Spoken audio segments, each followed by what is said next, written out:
Hello, friends. I am Dr. Barbie Wasson with Riverpoint Family Acupuncture, and this is Riverpoint's podcast where we get to the point on all things acupuncture, health, and vitality in this beautiful river valley. Today, we are talking about something that sounds very sciencey, but I promise it's actually about you. The interstitium, and why modern research is finally starting to sound a lot like what acupuncturists have been saying for a very long time.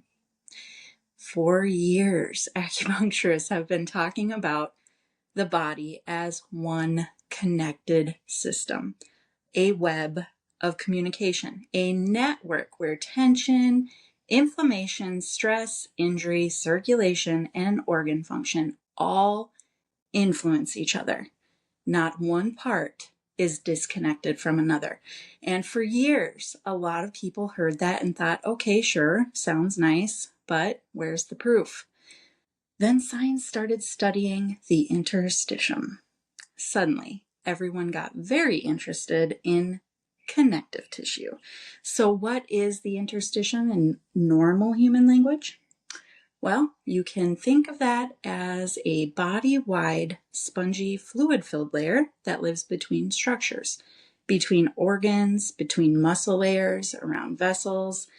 It's supported by connective tissue and seems to help with fluid movement, immune signaling, shock absorption, inflammation, and communication between cells.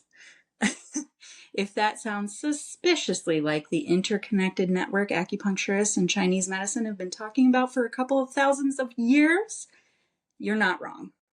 The timing, though, is pretty interesting. For a long time, anatomy was taught like the body was a tray of separate parts. The heart over there, the stomach over here, muscles in that section, neat, tidy, highly compartmentalized. But the more we look at the living body, not the dissected body, the more obvious it is that everything is constantly talking to everything else. Your fascia is talking to your nervous system. Your immune system is talking to your gut. Your muscles are talking to your circulation, and your stress is talking to your inflammatory pathways. Your connective tissue is responding to emotion, posture, injury, hydration, and movement. Your body is not actually just a pile of parts. It is one giant ongoing conversation, and the interstitium seems to be facilitating that conversation. When the network isn't working well, it doesn't just show up in one place. It can look like pain that won't fully resolve, swelling, stiffness, weird digestion, restricted movement, chronic inflammation, slow healing, or stress tension patterns that never quite let go. This is where acupuncture gets especially interesting. When an acupuncture needle goes in, it is not just poking a muscle. Actually, it's not poking the muscle at all. The needle actually interacts with connective tissue, fluid, blood vessels, nerves, and local immune cells. The tissue literally winds and stretches around the needle. It has a mechanical response.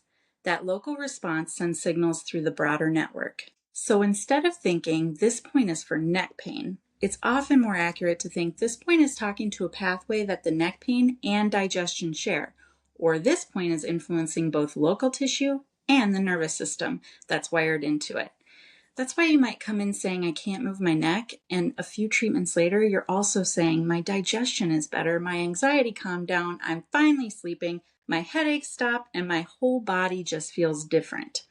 From a system view, that makes sense. We're not just chasing isolated symptoms. We're nudging the network that connects them. One of my favorite things about good science is that it keeps us humble. The more we learn, the more we realize the body is more intelligent, more interconnected, and more responsive than what we originally gave it credit for. It's constantly sensing, adjusting, repairing, rerouting. It has backup plans for its backup plans. Current research on things like the interstitium, fascia, myofascial chains, and neuroimmune communication is giving new language to what traditional systems of medicine have been observing for a very long time. Not because ancient practitioners had MRI machines, they didn't, but because they watched the patterns. They noticed that changing one area changed another. They noticed that emotional states lived in the body. They noticed that working with circulation, breath, and movement changed pain, digestion, mood, and sleep. We are still discovering how incredible the human body really is.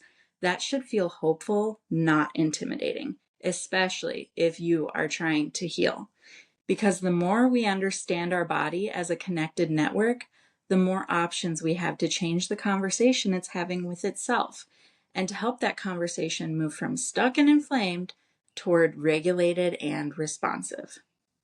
That is it for this week's River Points podcast. As always, with wishes of wellness, I am Dr. Barbie Wasson, your connective tissue caretaker extraordinaire, reminding you that your body is not a collection of random parts. It is a living conversation, and it is always talking to you about moving toward balance.